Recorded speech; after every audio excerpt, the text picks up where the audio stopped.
بسم اللہ الرحمن الرحیم۔ السلام علیکم ورحمۃ اللہ وبرکاتہ۔ ایک حاجی صاحب بیمار تھے۔ کئی سالوں سے ہر ہفتے پیٹ سے 4 بوتل پانی نکلواتے تھے۔ اب ان کے گردے واش ہوتے ہوتے ختم ہو چکے تھے۔ ایک وقت میں آدھا سلائز ان کی غذا تھی۔ سانس لینے میں بہت دشواری کا سامنا تھا۔ نقاہت اتنی کہ بغیر سہارے کے حاجت کے لیے نہ جا سکتے تھے۔ ایک دن چودھری صاحب ان کے یہاں تشریف لے گئے اور انہیں سارے سہارے کے بغیر چلتے دیکھا تو حیران ہوئے۔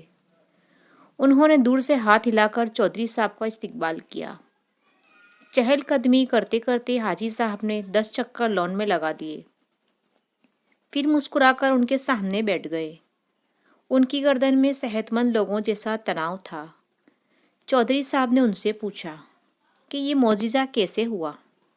حاجی صاحب نے فرمایا، میرے ہاتھ میں ایک نسخہ آیا ہے کہ اگر دنیا کو معلوم ہو جائے تو سارے ڈاکٹر حکیم بے روزگار ہو جائیں، سارے ہسپتال بند ہو جائیں اور سارے میڈیکل اسٹور پر لاک لگ جائے۔ چودھری صاحب مزید حیران ہوئے کہ آخر ایسا کون سا نسخہ ہے؟ حاجی صاحب نے فرمایا کہ میرے ملازم کی والدہ فوت ہو گئی۔ میرے بچوں نے عارضی طور پر ایک 6-7 سال کا بچہ میری خدمت کے لیے رکھ دیا۔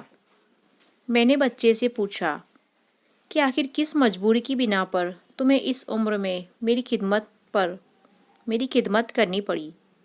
بچہ پہلے تو خاموش رہا، پھر سسکیاں لے کر بولا، ایک دن میں گھر سے باہر تھا، میری امی ابو بھائی بہن سب سیلاب میں بہہ گئے۔ میرے مال مویشی ڈھور ڈنگر زمین سب رشتہ داروں نے قبضہ کر لیا۔ اب دنیا میں میرا کوئی نہیں ہے۔ اب 2 وقت کی روٹی اور کپڑوں کے عوض میں آپ کی خدمت پر مامور ہوں۔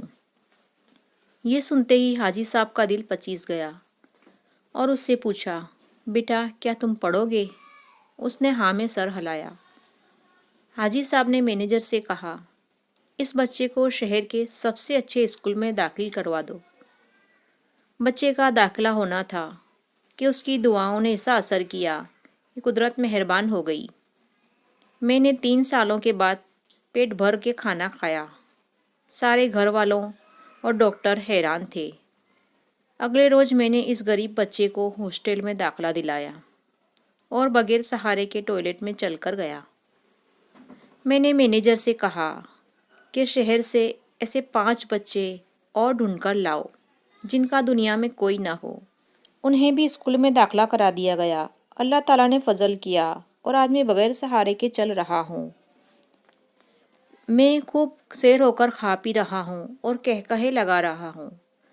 حاجی صاحب سینہ پھلا کر گلاب کی کیاریوں کی طرف سے چل دیے اور فرمایا، میں اب نہیں گروں گا جب تک یہ بچے اپنے قدموں پر کھڑے نہیں ہو جاتے۔